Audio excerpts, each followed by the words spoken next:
시청자 여러분 안녕하십니까? 헬로티비 뉴스입니다. 먼저 오늘의 주요 뉴스부터 보고 오시죠.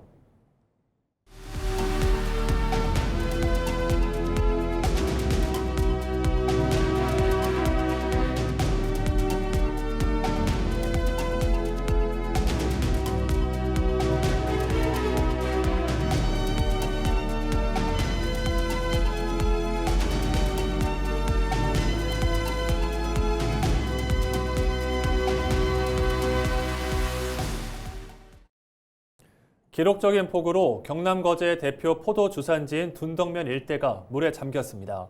수확을 코앞에 둔 농장은 쑥대밭이 됐고 대대적으로 준비했던 지역 축제마저 취소되면서 상권 전체가 얼어붙었습니다. 보도에 표영민 기자입니다. 거제시 둔덕면의 한 포도 농가. 수확을 앞두고 탐스럽게 익어가야 할 포도송이마다 흙탕물이 진흙처럼 덕지덕지 붙었습니다. 최근 쏟아진 폭우에 인근 하천이 범람하면서 비닐하우스 안쪽까지 성인 키를 훌쩍 넘는 물이 차올랐기 때문입니다. 출하를 눈앞에 뒀던 농민들은 망연자실할 뿐입니다. 이 포도가 완전 지금 폐기처분해야 할 그런 입장입니다.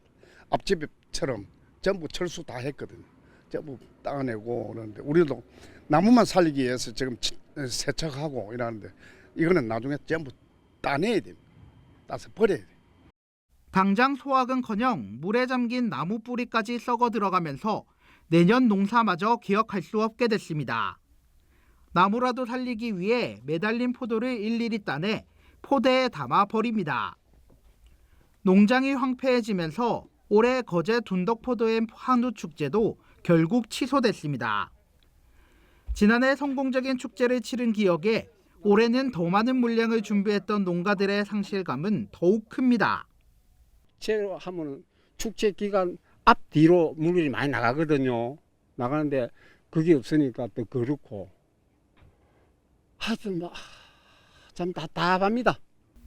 특수를 기대하며 축제 손님 맞이 준비로 식재료를 가득 들여놨던 인근 식당과 상인들도 장사를 접다시피 했습니다.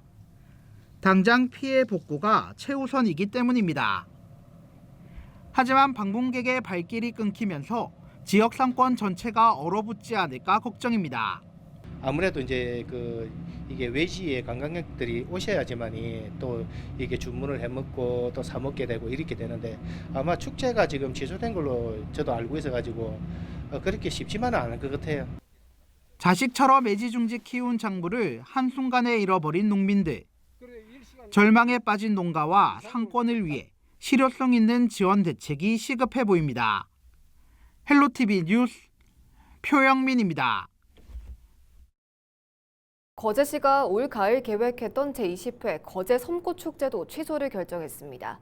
거제시는 올해 20주년을 앞두고 축제를 준비해왔지만 거제시 농업기술센터와 거제식물원이 이번 집중호우로 피해를 입어 불가피하게 축제를 열 수 없게 됐다고 밝혔습니다. 축제가 열릴 잔디광장 4,400여 제곱미터와 농심테마파크 4,000제곱미터, 대형 유리온실 등이 물에 잠겼습니다. 또 국화 조형물뿐 아니라 축제장을 채울 국화 2만 4천여 주도 모두 폐기해야 할 상황입니다. 한편 거제 섬꽃축제는 가을꽃 전시와 체험, 공연을 함께 즐길 수 있는 거제시의 대표 축제 중 하나입니다. 이렇게 지역 경제에 활기를 불러올 축제만큼 줄줄이 취소될 만큼 거제와 통영은 여전히 피해 복구에 어려움을 겪고 있습니다. 정부가 지난주 금요일 거제시와 통영시 일부를 특별 재난 지역으로 선포했는데요. 복구에 속도가 붙을지 어떤 지원이 이루어지는지 짚어봅니다. 김수정 기자가 보도합니다. 정부가 복구비와 혜택을 추가로 지원하는 제도인 특별 재난 지역. 시구는 약 100억 원, 읍면동은 약 10억 원의 피해가 발생하면 지정됩니다. 지난 21일 정부는 거제시와 통영시의 산양읍, 봉평동을 특별 재난지역으로 선포했습니다. 행정안전부의 사전 피해 조사에서 잠정 집계된 피해액이 기준을 충족한 겁니다. 해당 지역 주민에게는 세금 혜택이 주어집니다. 전기와 도시가스, 지역 난방요금이 기준에 따라 감면됩니다. 또 인터넷과 휴대전화, 케이블 TV 등 유료 방송 요금과 TV 수신료도 일정 기간 할인이나 면제받을 수 있습니다.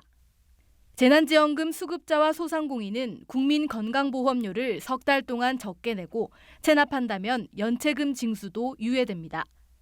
주택을 새로 지으면 농지보전 부담금과 대체 산림자원 조성비도 내지 않아도 됩니다. 재난 피해 지역에 남아있는 동원훈련이나 예비군 훈련도 면제됩니다. 농민과 어민, 소상공인은 복구자금을 먼저 빌리거나 대출 상환을 미루는 금융지원도 받을 수 있습니다. 공공시설 복구에도 국비가 추가로 투입됩니다. 침수된 도로와 하천, 공공시설을 복구하는데 국비가 더 지원되면서 지자체의 부담이 줄어듭니다. 거제시와 통영시의 피해액은 지난주 기준 400억 원. 아직 피해 신고 기간이 남아있어 규모가 더 늘어날 것으로 전망됩니다.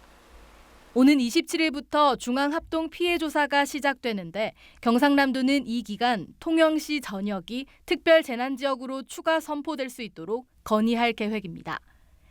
헬로티비 뉴스 김수정입니다.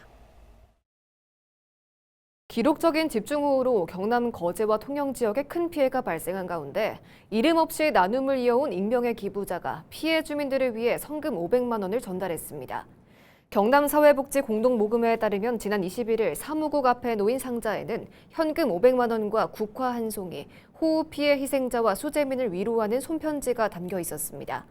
이 기부자는 재난이 발생할 때마다 이름 대신 국화와 손편지를 남겨온 인물로 지난 2017년부터 이어온 누적 기부액은 7억 6천여만 원에 이릅니다.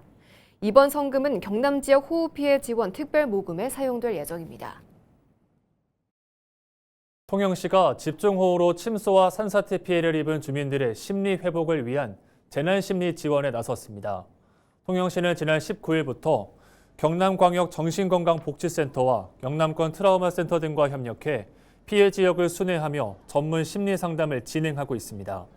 또 불안과 우울, 외상 후 스트레스 검사 등을 통해 고위험군을 조기에 선별하고 필요하면 전문의 상담과 심리 상담 서비스로 연계할 계획입니다. 이와 함께 이동형 심리상담소인 마음안심버스를 운영해 수해 주민들의 심리적 안정과 일상 회복을 지원할 방침입니다.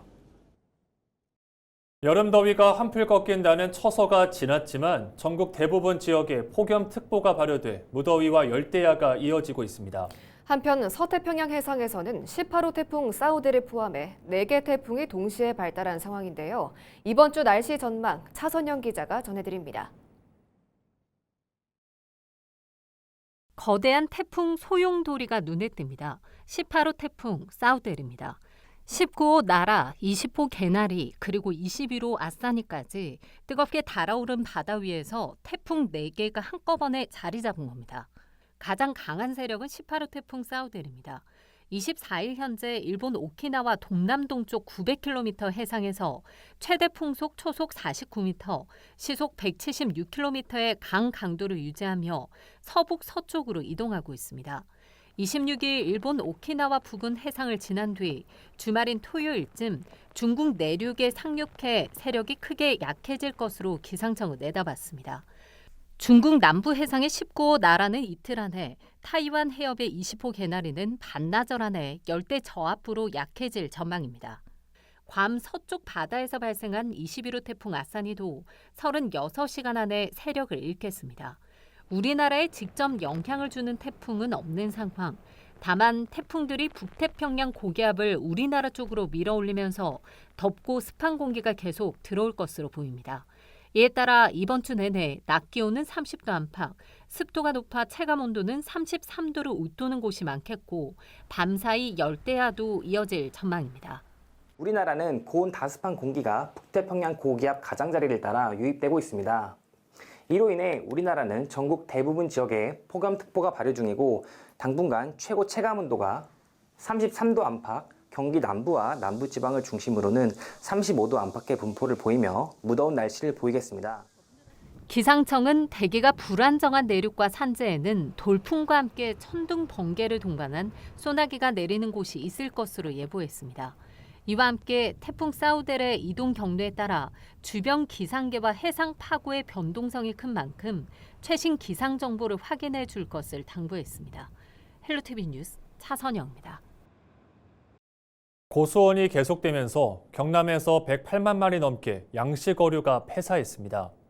24일 경상남도는 조피볼락 13만 5천 마리가 전날 기준 추가로 폐사하면서 올해 누적 피해가 108만 3천 마리로 집계됐다고 밝혔습니다. 올해 경남에서는 남해와 하동, 통영의 3개 시군 양식장에서 고수온 폐사가 발생했습니다. 현재 4천만 강진만과 진해만 해역에 고수온 경보가, 이 밖에 경남 전 해역에 고수온 주의보가 내려져 있습니다. 폭염과 열대야가 이어지는 가운데 23일 저녁 8시 50분쯤 동래구의 한 아파트에서 정전이 발생했습니다. 전력 공급이 끊기면서 주민 1명이 승강기에 갇혔다 구조됐고 370가구가 무더위 속에 불편을 겪었습니다. 정전은 아파트 지하 변전실이 침수되면서 발생해 소방이 사고 7시간여 만에 배수 작업을 마쳤고 한국전력이 전력 공급 복구를 지원하고 있습니다. 부산 기장군 정관신도시의 최대 현안이었던 의료 폐기물 소각시설의 비주거지 이전이 본격적으로 추진됩니다.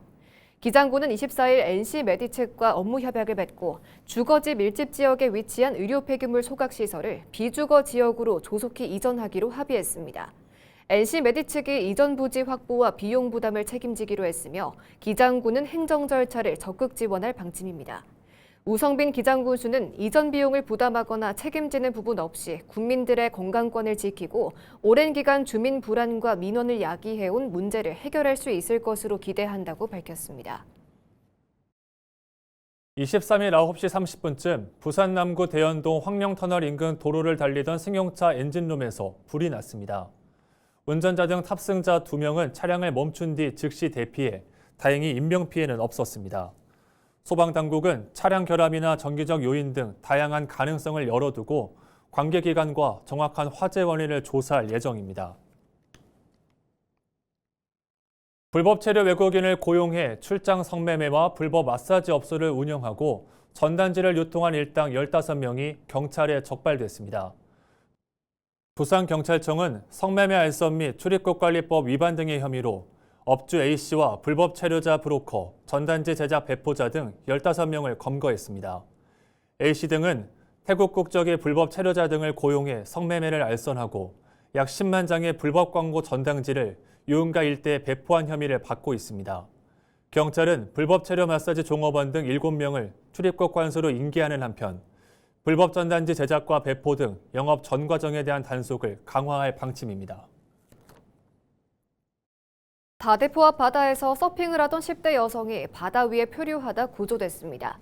부산 소방은 22일 오후 1시쯤 다대포 해수욕장 서측 해변에 사람이 고립됐다는 신고를 받고 출동해 수상구조대 등 14명을 투입해 구조 활동을 진행했고 30분 만에 표류객을 무사히 구조했다고 밝혔습니다. 구조된 여성은 체력 고갈로 바다에 고립된 것으로 전해졌습니다.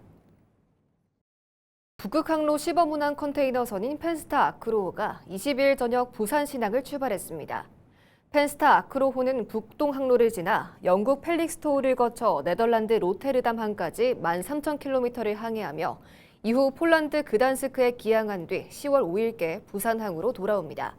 부산에서 로테르담까지 기준으로 북극 항로는 기존 수에즈 운하 항로 대비 운항 거리는 약 35%, 운항 기간은 열흘가량 단축할 수 있습니다.